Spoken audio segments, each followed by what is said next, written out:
सभी लोगों को नमस्कार। मैं संतोष यादव, आपको मैं हार्दिक अभिनंदन स्वागत करता हूं आपका। मैं एक भोजपुरी गीत लेके आया हूं इस यूट्यूब चैनल में, म्यूजिक विथ TR। इसको आप लोग लाइव सब्सक्राइब जरूर करें।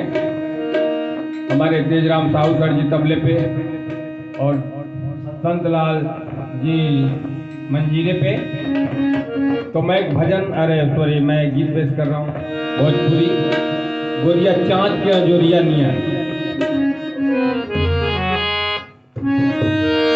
गोरिया चाँद के अजोरिया नियन गोर बाड़ू हो।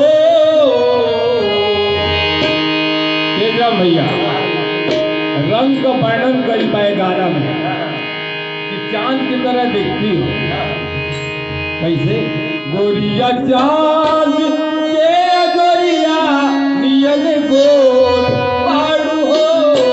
तुम्हारी तो केहू नहीं के बिजोड़ बाड़ू हो।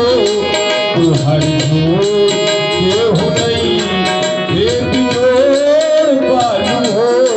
गोरिया चांद के गोरिया नियन गोर बाड़ू हो। गोरिया चांद के गोरिया नियन गोर बाड़ू हो। केहू नहीं के बिजोड़ बाड़ू हो।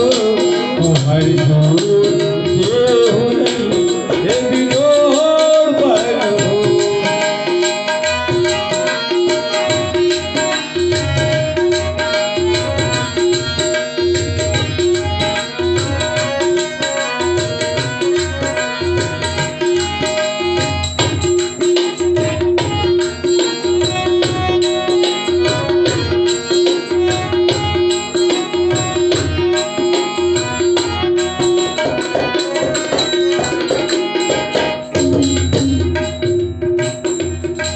तोहर चटकार गुलाबी नियन,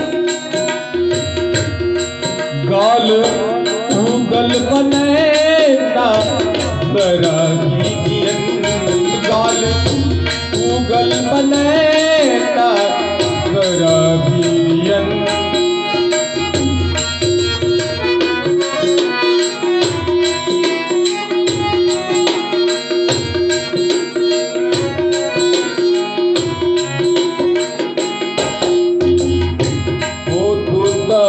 रस से भरल पोर पोर बाड़ू हो। तू रस से भरल पोर पोर बाड़ू हो।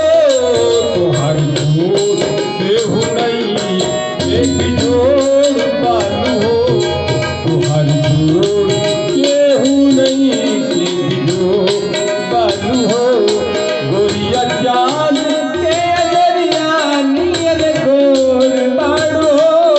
गोरिया चांद के गोरिया नियन गोर बाड़ू हो। केहू नहीं के बिजोड़ बाड़ू हो। तुम्हारी केहू नहीं के बिजोड़ बाड़ू हो।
बधाई हो।